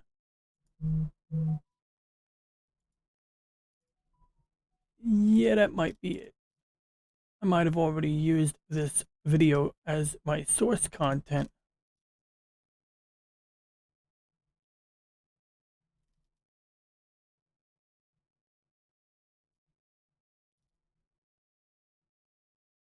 So I've re-recorded the same video of me doing Firewire capture on a VCR, and I'm just trying to get this video done. So I don't know, like, before I go outside to adjust my telescope, maybe I'll give it a shot. Do I need to button up my shirt? Look good for that?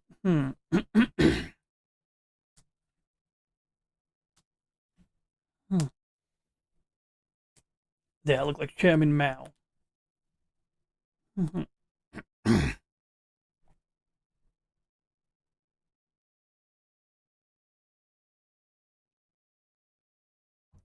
Alrighty, so I'm working on a project to digitize VHS tapes, and there are many ways to skin a cat, many ways to do the same thing. Among them would be to simply use an Elgato, like an HDMI capture device, and you could literally go from the VCR to composite AV on a box like this, and then send it into the Elgato. If you have a different video capture device,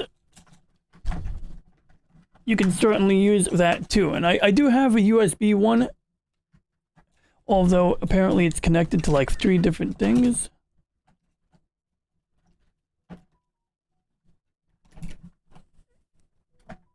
Here it is. So this one here is another device. So same concept. It has an HDMI input.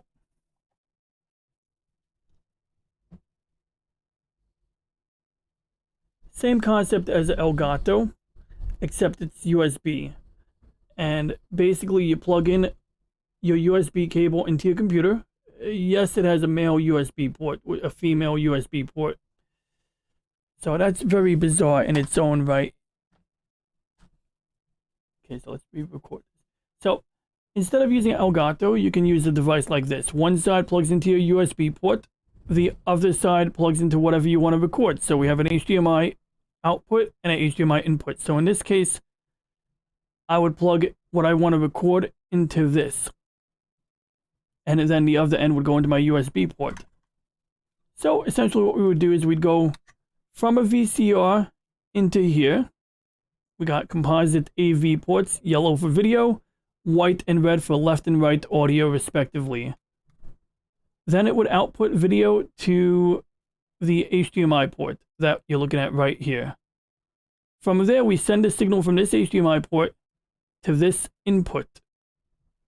And then the video that's going into here will go into my computer. From there, you can use anything like OBS. We can literally use OBS. Since I can already record HDMI sources from OBS, I could go from my VCR into this and then into my USB port, and I would be good to go. However, there are some problems. For one, this is an upscaler, which some people might find useful. And I'd say if you want to do a quick and dirty viewing, you want to like put a tape in and put it on your TV, show it to friends and family really quickly, this is convenient. But it also applies automatic filters. It applies an automatic deinterlacer. And deinterlacing is basically a feature to fix an issue that occurs when you're playing a digital copy of analog video. When you copy a VHS tape to your computer, if you watch it with no filter, you play it in Windows Media Player, or you go into VLC Media Player and you disable the automatic deinterlacing filter, you're going to see these horizontal lines called combing artifacts. And they're not always noticeable, but when they do show up, they could be a little annoying. In fact, I do go into a little detail in this clip right here. So I would say, check out this clip. All right, now I'm putting my hand up. This is for reference to the video editing. So when I edit my own video, I see my hand like this, and I'm going to use it as a cut.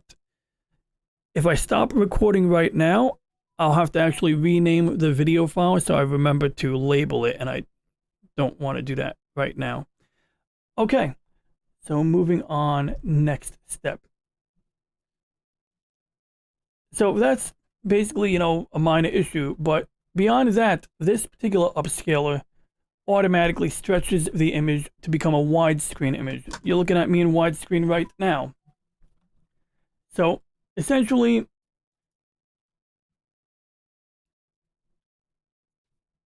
it would be something like this. If I was to crop myself out right now, and let's say we eliminate my background. That's a bad example, isn't it? Okay. So how do we emulate this? All right, I know how we're gonna emulate this. It's gonna be a little sloppy, but we're gonna do it just like this. Okay, perfect. So this is my full video frame right here in widescreen. Let's just make believe it wasn't widescreen. Let's make believe it was 4:3 aspect, which would look roughly like this because it's a square. It's not widescreen. And if it was on a widescreen TV, anti-widescreen content would look vaguely like this. You know, we're gonna have some black bars on either side. You know, you're gonna have your pillar boxes, right? So you're going to have this and this. Granted, I'm falling off the frame right now. The point is everything outside of the green area is going to be a black bar. Now, when using this upscaler, it forcibly stretches the image like this. So if something was not recorded in widescreen, which is going to be like every VHS tape, this device will stretch everything. And in some cases, you know, you might recognize the shape. You might say, oh yeah, that looks too wide. But some people have a hard time being able to ascertain if the image has even been stretched. And so a good method is to grab a round object, like this green roll of tape, which would normally be invisible. And so right now it forms a slight oval. But when I rotate it, you'll notice that it never changes. This shape is always going to be wider on the horizontal axis. Whereas this box is a little longer than it is wide. But you could tell that it looks really long right now. But when I rotate it, it no longer looks really long. So that's how we can, you know, easily tell. And you could use this as well. Once again, this is a circular object, but it looks like an oval. And no matter how I rotate it, it always looks wider than it's tall. And so when I'm trying to record video in OBS with this device, there's no automatic guaranteed way to shrink this correctly like this. You know, you gotta eyeball it kind of, and you can use mathematics to get it right, but it's a little tedious. And so bottom line, that is why I do not use this method to digitize VHS tapes. Hey, what's up, Dick Marks? It's good to see you. I don't know if you're still tuned in, but it's always good to see you. What I'm trying to do right now, my friend, is kill two birds with one stone. And so I'm recording a video, it's my real background, that I can edit during or after this stream, depending on what timing is permitted. And then I gotta go outside and kick my telescope. I think I snagged a cable. I think a cable got snagged, so I gotta unsnag it. But, you know, I hope you're doing all right, my friend. And, you know, it's always good to see you. So, yeah. So, basically, if you have an image that's been stretched beyond proportion, like we're seeing here, and I'm going to exaggerate it a little bit. A lot of TVs have a single button, which will automatically bring it to the correct aspect. It'll shrink it to 4:3. That same button will also do something else. Let me just get this back to shape.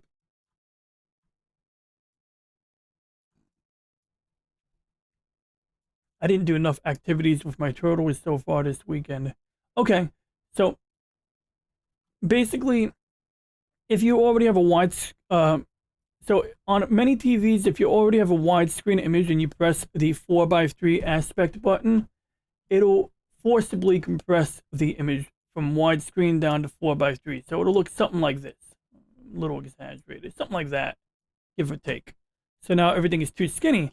But if I have a source that is being presented in widescreen, and it's not supposed to be in widescreen, then yes, compressing it like this would make it look correct. And so when it comes to using this adapter to go from a VCR to an HDMI port, and using a computer to record that video signal, this device is already starting out at a disadvantage by artificially stretching the image, and it doesn't give you any control over it. You can't unstretch it. Now, the one by N64, however, does let me unstretch it, which is really cool. So that's nice, but I don't use this one much because I have a modded N64 now. Anyway, bottom line, okay, so I gotta sum this up in English. Bottom line, this adapter would be perfect for a lot of people's needs if they, wanted to go from a VCR into a HDMI input on their computer. It would be perfect if this device was not stretching the image horizontally. Now, you could manually adjust it, but it could still be kind of messy. So that's the number one reason I don't use this particular method, but it's not the only reason. Circling back, trying to get this recorded from scratch here. Okay, I already have part one recorded. You know what? We're going to start a timeline right now. We're going to do Firewire cap 2B 2X. We'll just call it that. And then I'm going to go into my Open Broadcast Studio folder and find the most recent large file and stick that into my timeline. Wait, yeah, we'll change the settings because yeah, actually that'll be acceptable. So then we go to the cutting timeline and we bring this down here. I'm going to skip ahead a lot. And there's more efficient ways to do this, but I'm going to do it.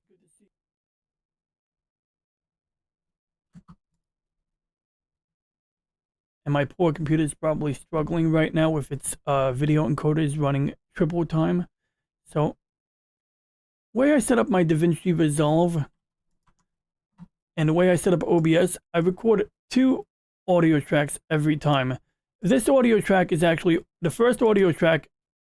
For me, the first audio track in OBS is comprised of every device. So if I had audio coming in through my PC or somewhere else, that would come up in these other 2 tracks. But we don't have any audio there. Right now, you're only seeing the combined audio track, which basically the first track is all 3 of the last tracks together in one track. So when I'm editing, if you listen to the audio, good to see you, it echoes a bit. So we just mute. So yeah, so basically, if you have an image that's... And once I mute the first track, we're good. I keep the combined audio track because when I'm streaming live like I am right now, people are not going to hear the second track, third or fourth track on their own. What they will hear is all of these tracks combined into this track. It's good for live streaming, but when you're editing video, if I only had this top track and I wanted to independently adjust the volume of this bottom track, I wouldn't be able to do that. So basically, in this case, we can actually unlink the tracks.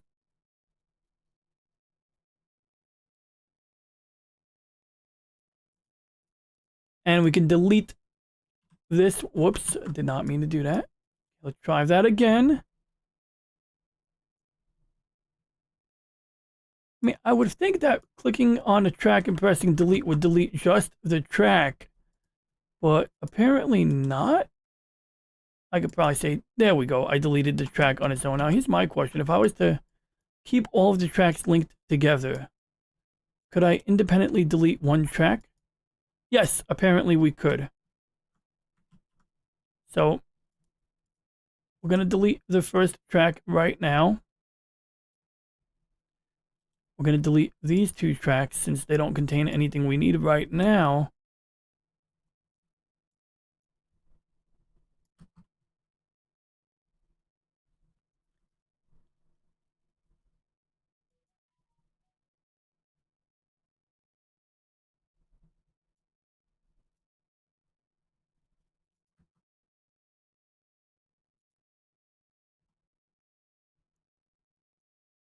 Okay, so now this is going to be brutal, but I have to do it. I have to connect to my network drive, even though I'm running with degraded transfer speeds. Oh, that's weird.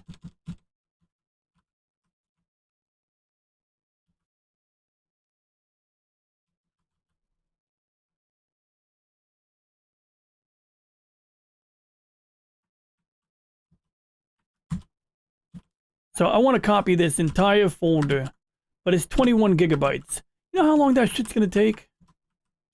Longer than I want.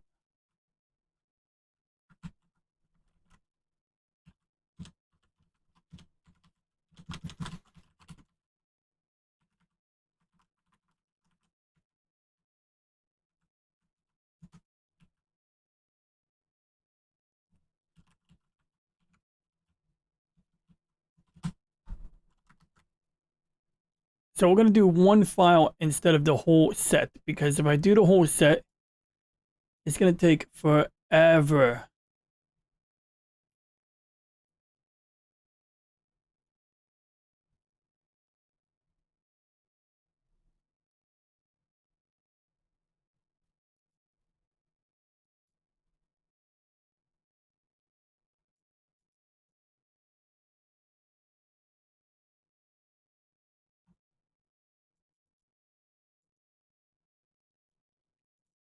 Okay, so I think what I did was I re-recorded the same video like 5 times.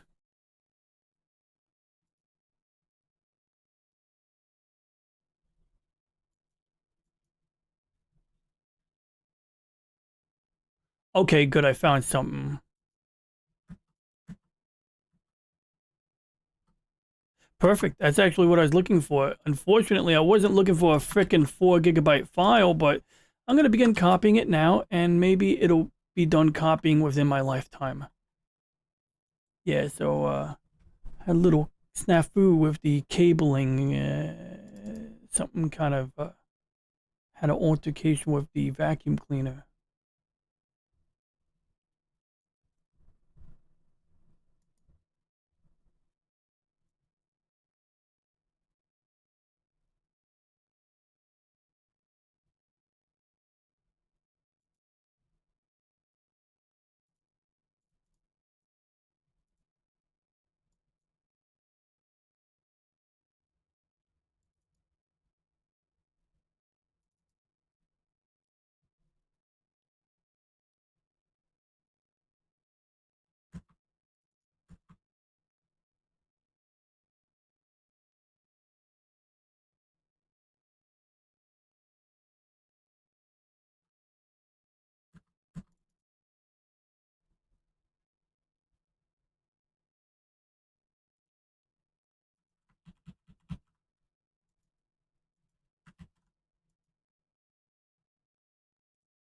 All right, that video file might work. I'm going to leave the stream running.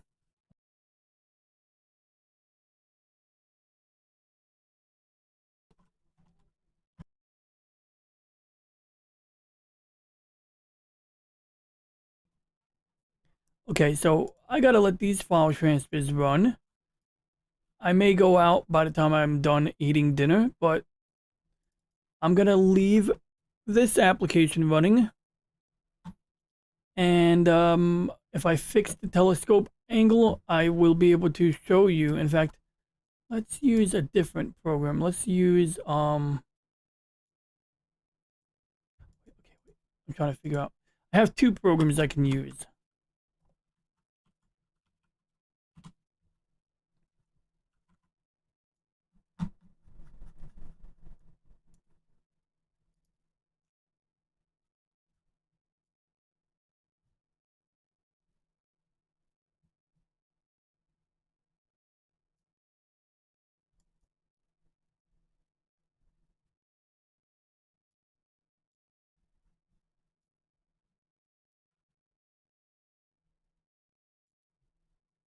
Okay.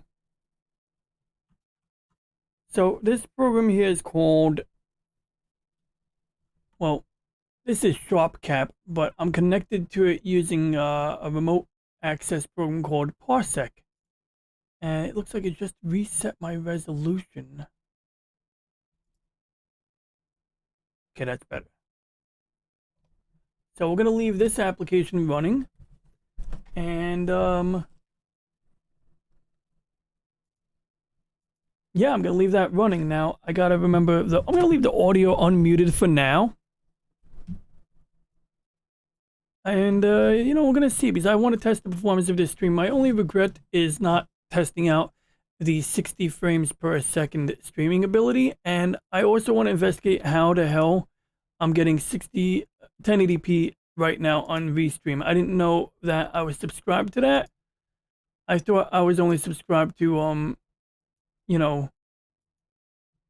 720p. So, I mean, if I'm getting more than I paid for, then I can't complain. As long as I'm not paying extra for it. Or maybe my settings are too high.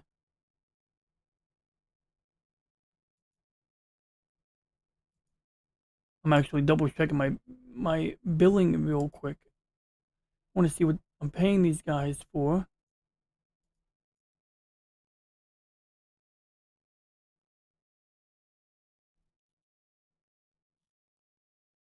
Yeah, I got a lot of questions here.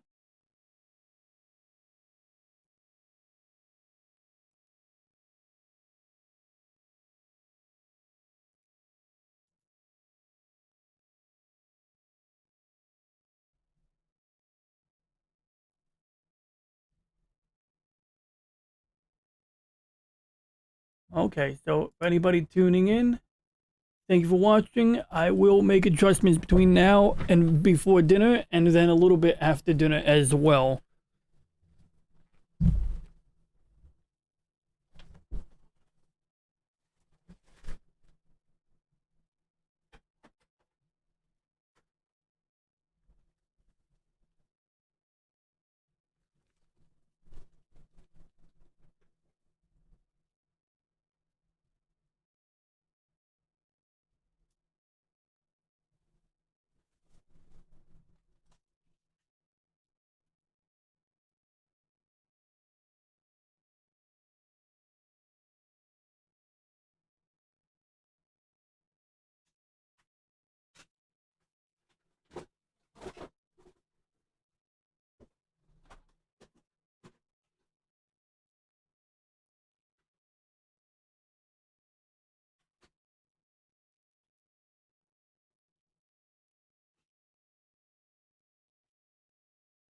Oh yeah, I'm taking my Nintendo to my friend's house.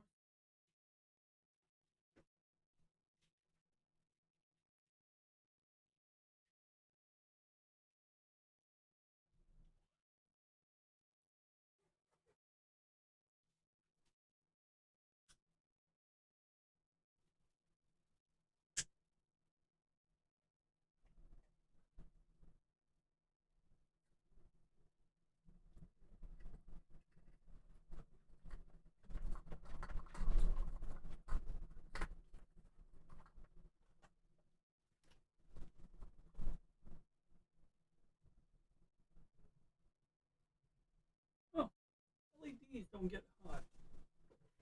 Hey Google, set an alarm for 10 a.m.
have a problem. Hey Google, lights. Hi. Hey Google, light. Hey Google, I command you, light. Okay, glad that's working. Alrighty, so I have a conundrum. Hey Google, shut up. So I have a little conundrum here. My conundrum is that I need to go somewhere and I need to find a tool for my bicycle to make some minor adjustments before I go. And to that end, I gotta find the tool which I utilize to, this might work. See, I have like a little multi-tool, and I remember it being near my desk recently, but it may no longer be here. And if it's no longer here, there's no point in looking for it. Beyond that, I need to bring myself a Phillips head screwdriver.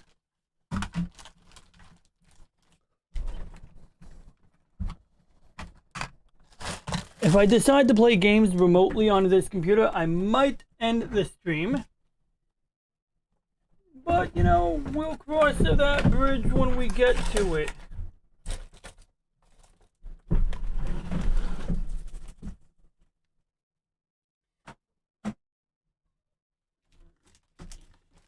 Oh, bummer. Oh, and speaking of things that I don't want to misplace, where did I put my headphones?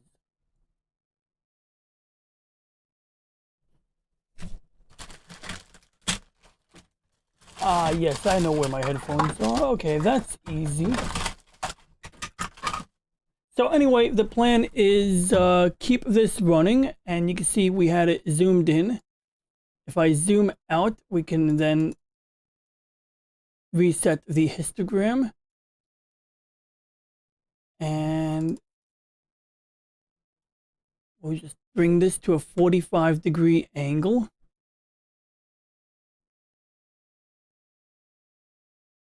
It doesn't have to be exact.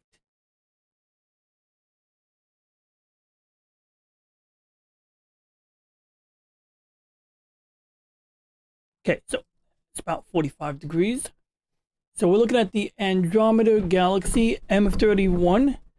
And we will continue looking at M31 for a little while longer. Generally speaking, as we continue to view M31, the Andromeda Galaxy Nebula, it's like a little bit Nebula Galaxy, a little bit of both.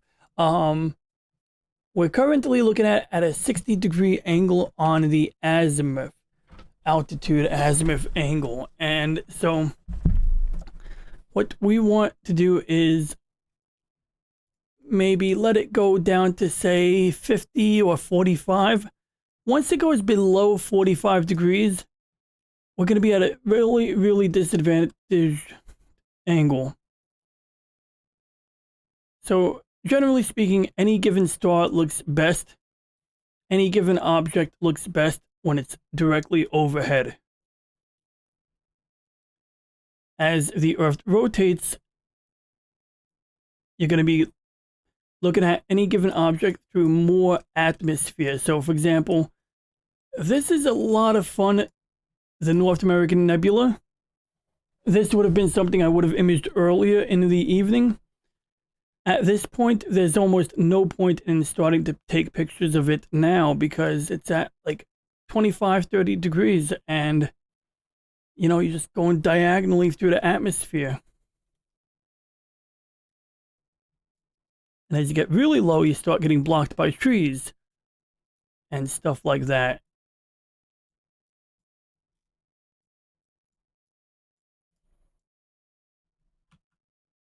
And of course, we can use the equatorial grid in addition to the azimuth grid.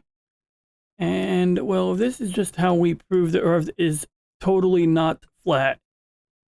Because this just would not work. That would not work if the Earth was flat. It literally moves like the arms on a 24-hour clock. And a common misconception amongst flat Earth enthusiasts is the belief or opinion that Polaris is in the middle. It looks like it's in the middle to the naked eye when you're standing at ground level. But as you can see here, Polaris is not dead center. This is the celestial North Pole. In other words, if you're standing on the North Pole and you look directly overhead, this would more or less be directly overhead. And so when the Earth rotates, Polaris is actually forming a tight circle. Hence this pattern we see when I'm fast forwarding. And it is quite literally like clockwork. Pardon the blurry image. Gotta redo one of my cables. I would love to image Aldebaran, but I'm pretty sure I got enough pictures to form a stack of the surrounding stars, or a mosaic of the surrounding stars. And Aldebaran is special because this is roughly where the Taurans come from in the Forever War book. Poor Man's Double Cluster. That's a funny name. That's cute. So anyway, let's get back on target. We were looking at M31. You know, the seeing was a bit better before the moon rose. Now that we have the moon up in the sky, you know, it's going to be a little more challenging. We're going to pick up a bit more sky glow, which is what we're dealing with here. And what I did earlier was I took some pictures in red, some pictures in blue. Right now we're using the blue filter. So at some point I'm going to switch to the red filter. And we're actually in green right now. And then maybe I'll take some 5-minute exposures of this target. But generally speaking, you're better off getting more numerous short exposures than you are getting long exposures with this amount of light pollution. And I should really switch to a hydrogen filter before too soon. So anyway, I'm about to go out tonight, as it is Saturday night, or it's Friday night, but Friday is my Saturday. And that's why my lighting is really dim, because I'm not planning on sticking around for very long. Oh yeah, look at that, with the low lighting, you know, now I have to do it. So yeah, I'm gonna go out tonight. Gotta get my bike ready for a bike ride in the cold. And when I get to my destination, I'm gonna continue to control this telescope. And so you should be able to watch that as it goes on. But in any case, if anybody tunes in right now, please like and subscribe. And if you have any questions, comments, or ideas, please leave a comment or message in the chat. And I'm now going to mute the audio. Hopefully I remember to unmute it next time I use my microphone.